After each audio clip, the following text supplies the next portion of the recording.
কবিতাৰ শিৰোনাম তোমাৰ মোবাইল ফোনটোলৈ ঘনে ঘনে চকু যায়নে?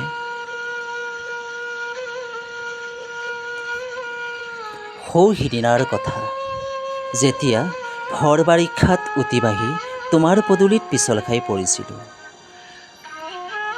কিজানি মই বলিয়া হৈ পৰিছিলোঁ। ধেইত লাজ লাগে। কিজানি মই বুঢ়া হ'লোঁ। খন্তেক সময়ৰ ভিতৰতে মই ৰূপ ল'লোঁ নতুন যুগৰ এজন নীলাজ পাহোৱাল ডেকা।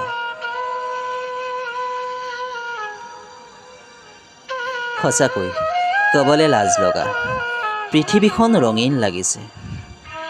জানো কোন চিত্ৰ শিল্পকাৰে ইমান ধুনীয়া মনমোহা চিত্ৰ অংকন কৰিল? তেতিয়াৰ পৰা মোৰ চকু বৰ ঘনে ঘনে মোবাইল ফোনটোলৈ যায়। তেতিয়াৰ পৰা হোৱাটছএপৰ বাৰ্তাবোৰৰ, ফেচবুক আৰু মেছেঞ্জাৰত অহা বাৰ্তাবোৰৰ টিং টং ক্ৰিং ক্ৰিং শব্দবোৰে বৰকৈ বলিয়া কৰে। জানোচা তুমি এটা কল নাইবা মিছ কল দিবা। জানোচা মোৰ এটা কলৰ বাবে বাৰে বাৰে তোমাৰ চকু মোবাইল ফোনটোলৈ গৈছে। জানোচা ফোন নকৰিলে অভিমান কৰিবানে মাত্ৰ মোৰ অনুভূতি, যি অনুভূতি তোমাৰ নহয়। ঐ বেবী, বৰ দুখ লাগে জানা, তুমি অলপ সলনি হ'লা। ঐ ডিয়েৰ, মই কৰা ফোনটো দেখি তোমাৰ হয়তো ভয় লাগে। জানো মনৰ চঞ্চলতা জানো প্ৰেম, তোমাক অভিমান কৰি কি হ'ব? হয়, ময়ো চাগে তোমাৰ দৰেই।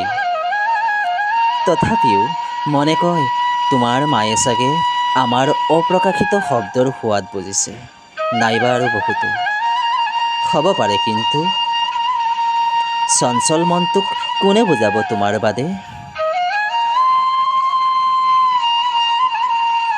যদি এবাৰ মন খুলি তোমাৰ অসুখৰ কথা কোৱা হ'লে ময়ো ধুমুহাৰ দৰে অচিনাকি দেশলৈ গুচি গ'লোঁ হয়। বহু দূৰ, য'ত টিং টং ক্ৰিং ক্ৰিং শব্দবোৰে আমনি নকৰিব, য'ত তোমাৰ ফোন নম্বৰটো ডায়েলিং কৰিবৰ সুবিধা নাথাকিব আৰু প্ৰশ্ন নাথাকিব। তোমাৰ মোবাইল ফোনটোলৈ ঘনে ঘনে চকু যায়নে?